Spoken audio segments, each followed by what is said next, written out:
In the quiet town of Maplewood, the old clock tower stood like a silent guardian, its face watching over the square for more than 100 years. The townspeople said the clock had a mind of its own. It never struck midnight, and no one remembered the last time it had.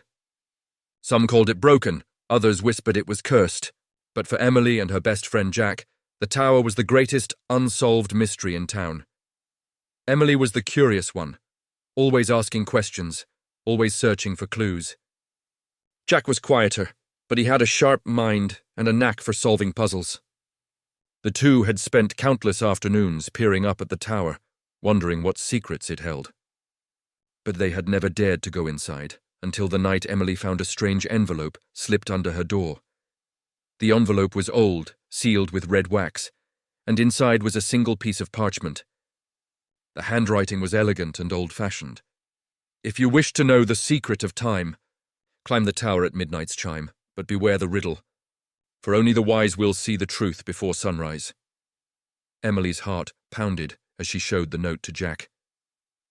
"It's a sign," she whispered. "We have to go tonight." That evening, as the town grew quiet and the last lights flickered out, Emily and Jack met at the base of the tower. The air was thick with fog, and the moon was hidden behind clouds. The heavy wooden door creaked open with a push, and the two friends slipped inside. The air was cold and smelled of dust and old metal. A spiral staircase wound up into darkness. Emily led the way, her flashlight beam dancing on the stone walls. Halfway up, they found a brass plaque with an inscription. "To move forward, you must look back. What has hands but cannot clap?"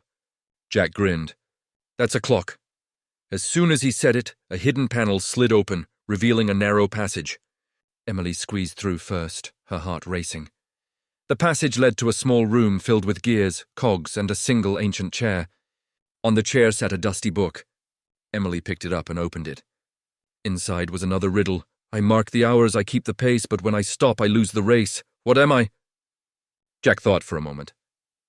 "A pendulum," he said. The clock's gears groaned, and a section of the floor slid away, revealing a ladder leading even higher. They climbed, their excitement growing with every step. At the top, they reached the clock's face. The hands were frozen at 11:59. In the center was a small, locked box with a final riddle engraved on it. "To unlock the secret, answer me true. What is always coming but never arrives?" Emily and Jack stared at each other. The room felt colder. The wind howled outside, and the silence was heavy. Emily whispered, "Tomorrow." As soon as she spoke, the box clicked open. Inside was a tiny silver key and a note. "The key to the past is the courage to face the future. Set the clock to midnight, and the truth will be revealed." Emily found a small keyhole at the base of the clock's hands. She turned the key, and with a deep, echoing sound, the hands slowly moved to midnight. For the first time in 100 years, the clock struck 12. But instead of chimes, a hidden door in the wall swung open. Emily and Jack stepped through and found themselves in a secret room filled with old photographs, journals, and a single, flickering lantern. On the wall was a portrait of a young woman with kind eyes and a gentle smile. Underneath, a plaque read, "Evelyn Carter, Keeper of Time." Emily picked up a journal and read aloud.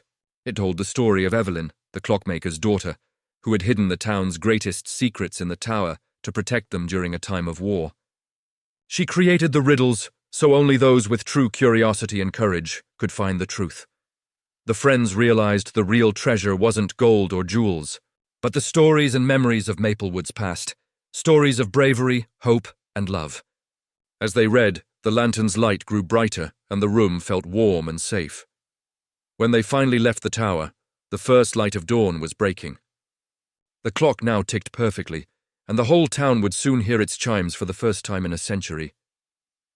Emily and Jack stood in the morning mist, knowing they had solved the riddle of the old clock tower. But more than that, they had become part of its story. A story that would be told for generations, and as they walked home, the clock struck 1, echoing through Maplewood. A reminder that some mysteries are meant to be solved, and some adventures are just beginning.